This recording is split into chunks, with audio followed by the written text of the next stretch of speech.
If you would enter into the wilderness, do not begin without a blessing. Do not leave without hearing who you are, beloved, named by the one who has traveled this path before you. Do not go without letting it echo in your ears. And if you find it is hard to let it into your heart, do not despair. That is what this journey is for. I cannot promise this blessing will free you from danger, from fear, from hunger, from thirst, from the scorching of sun or the fall of the night. But I can tell you that on this path there will be help. I can tell you that on this way there will be rest. I can tell you that you will know the strange graces that come to our aid only on a road such as this, that fly to meet us bearing comfort and strength, that come alongside us for no other cause than to lean themselves toward our ear, and with their curious insistence, whisper our name. Beloved, beloved, beloved.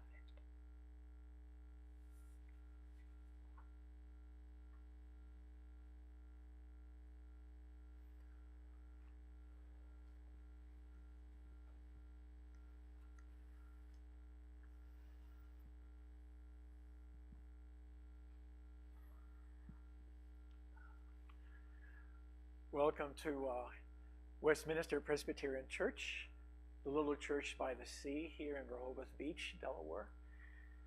Delighted that you are choosing to be in this fellowship this evening, the longest night service, whether here in person or at home. So glad that you decided to pause for a moment and join us in this evening. Advent, as we have been practicing for the past 3 weeks, is a season of hopeful anticipation. It's also a season by the promises.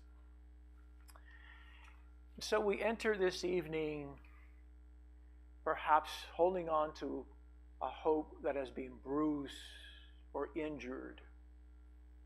And we're trusting that in this fellowship somehow we can lift each other up and be able then to hold on to that hope and to that promise.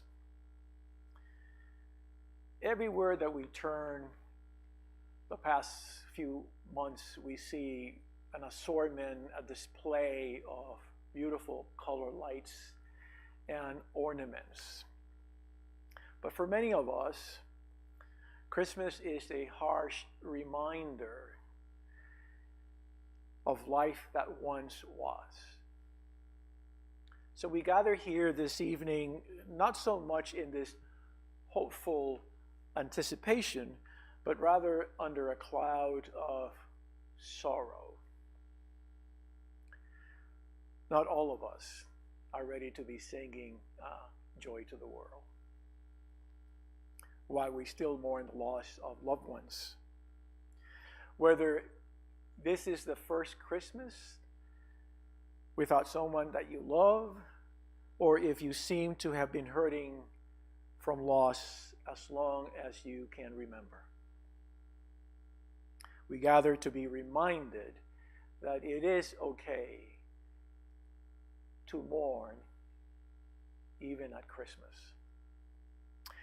The service this evening, it's a beautiful compilation of sacred words interpreted through the artistic expressions of movement, meaning dance. Beautiful, tasteful selection of music, and plenty of comforting words, as you have heard with our opening poem from Jan Richardson, Beloved. Toward the middle of our worship experience this evening, you all going to be invited to come to the front, and I would imagine many of you are asking the question, what is about the blue carnation that we receive when we enter this sacred space? And what also is with the votives that are here next to my left? So in the middle of the worship service, there's going to be a ritual of acknowledgement where we're going to be able to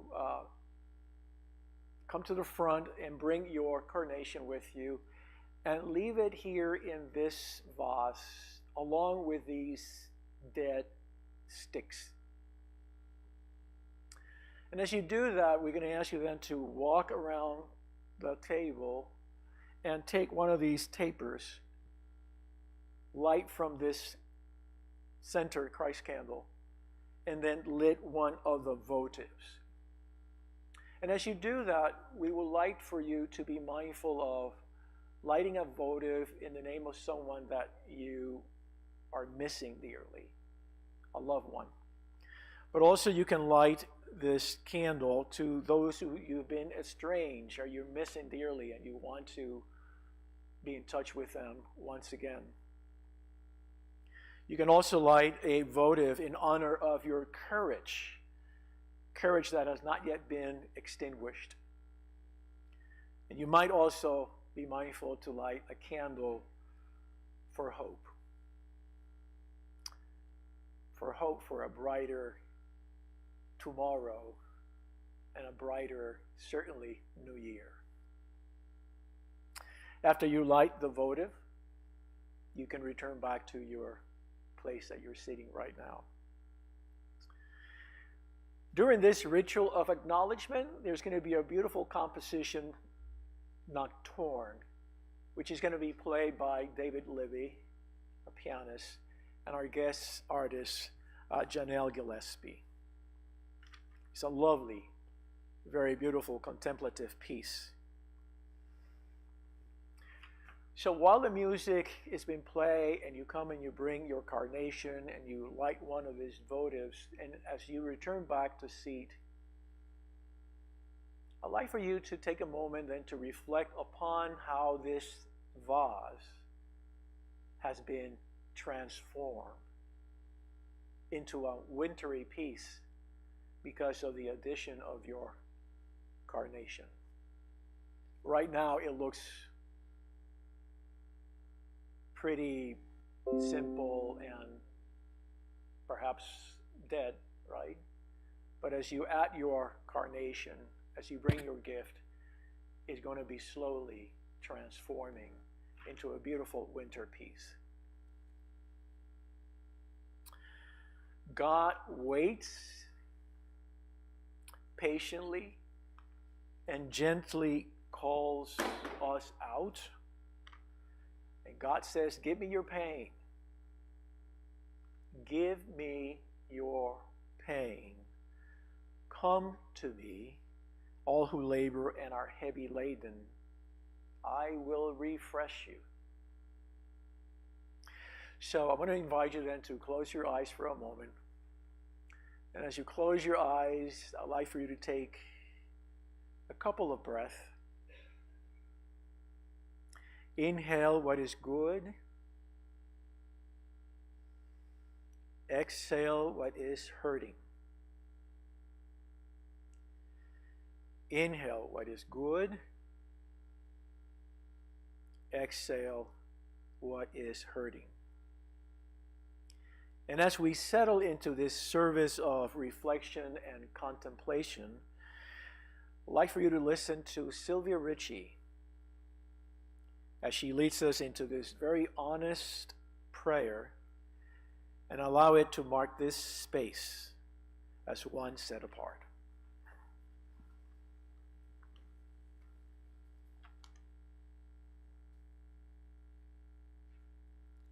This prayer is from Reverend Karen Wright.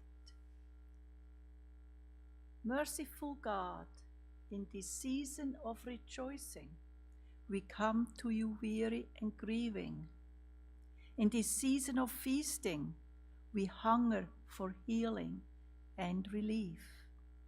In this season of light, our hearts are veiled in sorrow and shadow. Will this season end? Yes, we hear you. Yes. Those who are weary will find rest. Those who mourn will be comforted. Those who hunger will be filled. The light shines in the darkness, and the darkness will not overcome it. Amen.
I invite you to turn your program over and join me in the Litany of Promise titled Yesterday's Pain.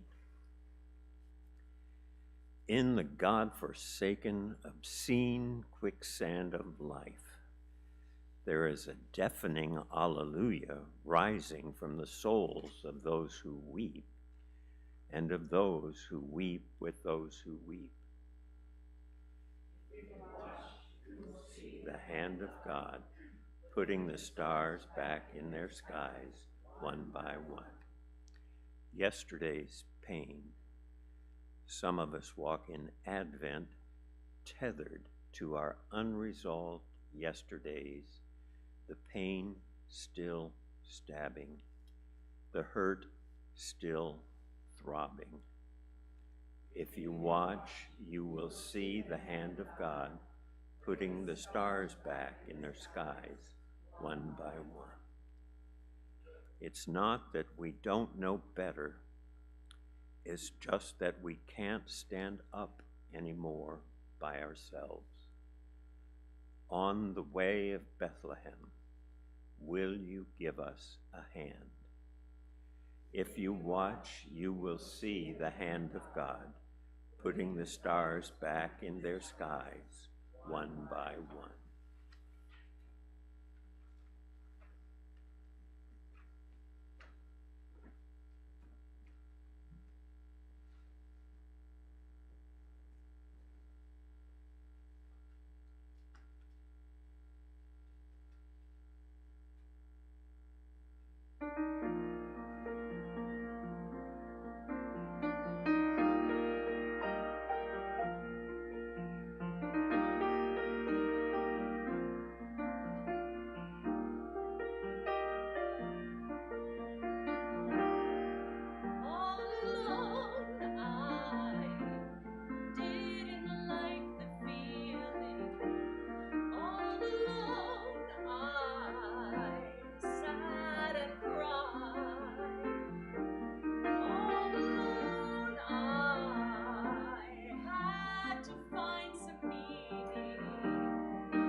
So we come to this place of your participation in the service as you bring your carnation and then slowly take one of the tapers and from the Christ candle lit your votives. Take your time. When I say that is, don't rush and bottleneck right here. Give yourself the space so you can walk gently, right? And come to the front and bring your carnation quietly and do your thing and return back. But allow each other the space necessary to navigate without feeling crowded, if you understand what I'm saying. One other thing that I want to let us know is toward the end of the service, there is one piece of music that we would like for us to sing together. And the number is in the program 676. And the red hymn books are in front of you. So if you can just lift the hymn book and bless us with your voice, that would really make a beautiful sound later as we come close to closing our time of worship. And just one little more thing. Right after the poem Wild Geese, another beautiful poem by Mary Oliver, I'm going to see if we can just quiet down for about a couple of minutes, silence, and then David would lead us into the conclusion of the service. But if we can observe a couple of minutes, and he'll just click the piano and let us know, oh, time's up. Okay, thank you.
Oh, my beloved, you are my shepherd.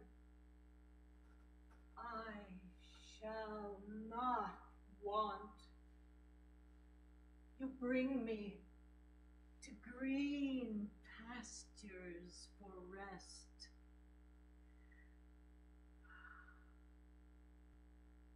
And lead me beside still waters, renewing my spirit. You restore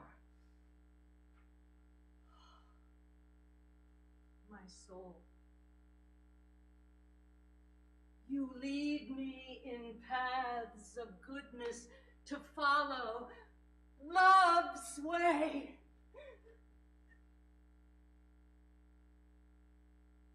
Even though I walk through the valley of the shadow of death, I am not afraid, for you are ever with me. Thy rod, thy staff, they guide me. They give me strength and comfort. You prepare a table before me in the presence of all my fears. You bless me with oil.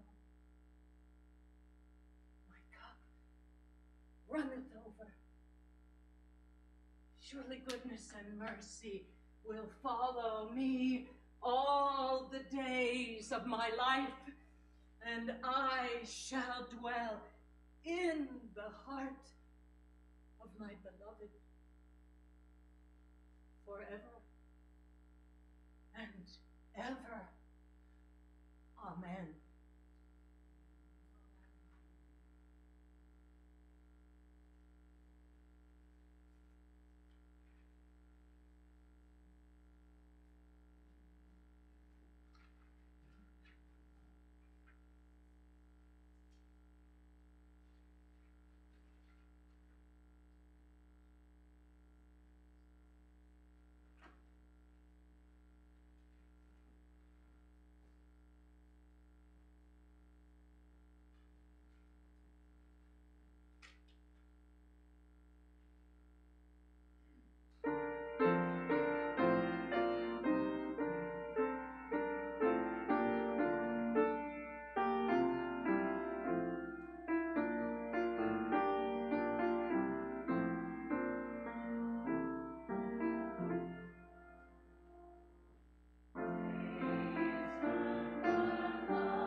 You do not have to be good.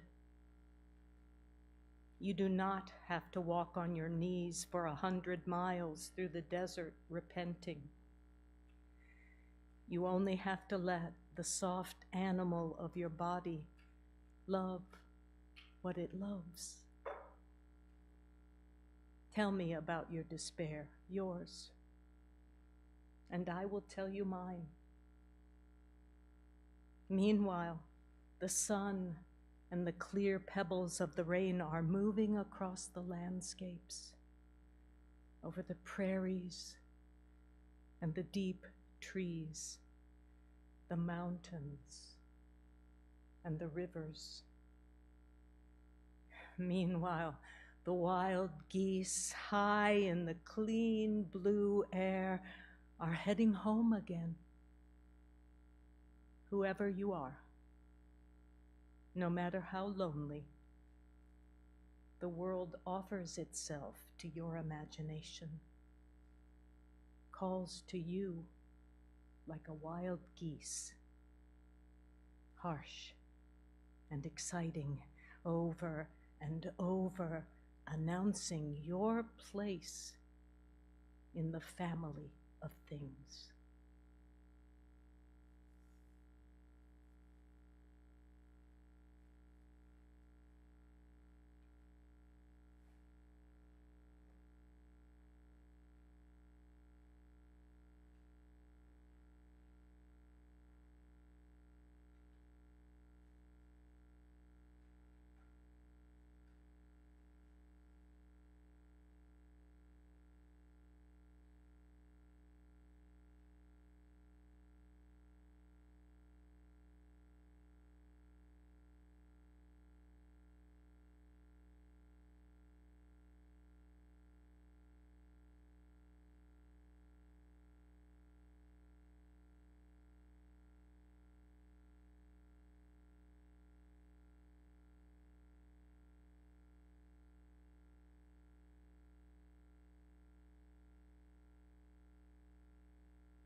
And thank you everyone for being here, and those of you at home live streaming.